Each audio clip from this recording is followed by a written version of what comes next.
Chatting to Dean Smith from the Gavin Smith Racing Yard regarding the runners for Friday. It is a very wet and windy day in the Eastern Cape, morning should I say, and we are carded on the turf surface. I think there's a strong chance we're going to move to Polly.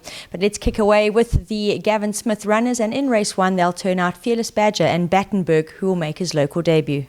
Oh, no, it's Battenberg. When he arrived here is a very hot and bothered horse. We've got a lead pony with him at track and he's doing much better now. He's actually not showing us bad work, and the 1600 should be fine for him. Fearless Badger is a lovely, big, solid horse, and he's just very immature and he still wants to play with everything, but he's improving back at home and he's improving with each start, and he should run us a better race. We move to race 2, where we'll see the 3 runners. Vision of Wonder, last 2 runs have been enlisted features. First Origin will have his first run back off the gelding, and the Winter Lake ran a great race, having his post-maiden run in the listed Dahlia Plate, which was the deep end. It was a good effort.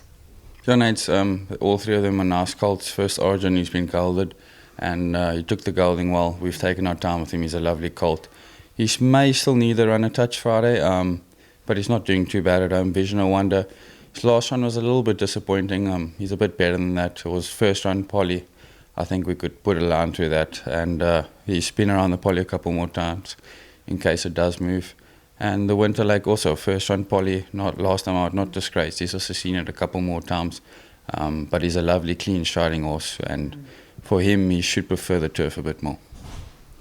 Moving to race 3, racing over the 2,400 metre trip, we'll see the 2 runners, Joe Harmon and Space Explorer. It's the 2 maidens, Joe and Space. They're competing against each other again. The 2-4 trip, if it moves to Polly, I think 2-2, it wouldn't be a problem at all. Space is doing well back at home. He ran a good race on the Polly, his last start, and Joe's always in with a little shot. In race 4, Bridgerton will run. He was so very narrowly touched off last time out, 0.1 of a length, and Dean, watching it, I'd have to say a lot of it came down to greenness. Yeah, Nate's top of the straight. He wanted to run into the rail, and Jose want him to go out for a run. But also him, he's seen the Polly a couple more times in case it does move. And he's doing quite well back at home, and he should give the Cape Runner a go.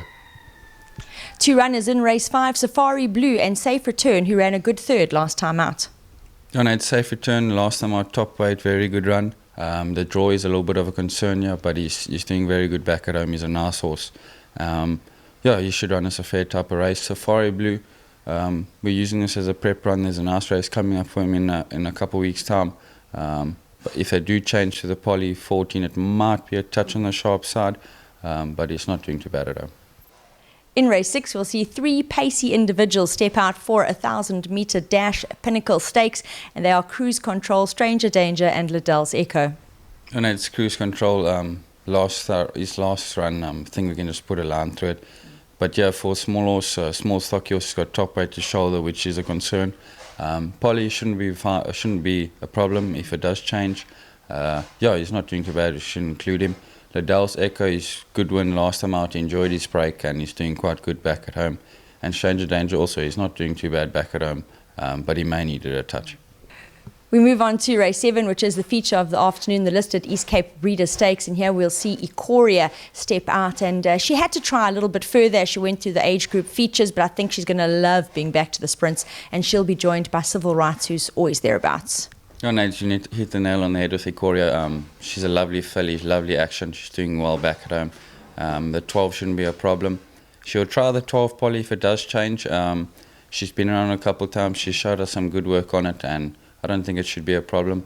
Silver Right, she's going to be trying the 12 on it. We've put some stamina work into her, and we're hoping she can squeak up into the placings. Everyone on the hunt for that black type. The yard will finish in race 8 with the 2 runners, and Atkinson Grimshaw, great to see him start to regain his really competitive form. He'll be joined by Then in Focus, who came from a long way back last time out and ran on well.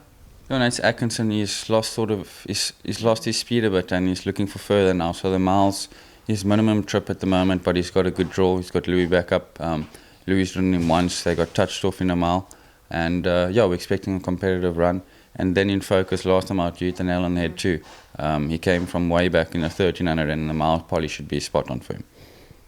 Sounds like the yard can have an exciting day. Up in the air, what surface we're going to be on, but great feedback from Dean, and it is appreciated.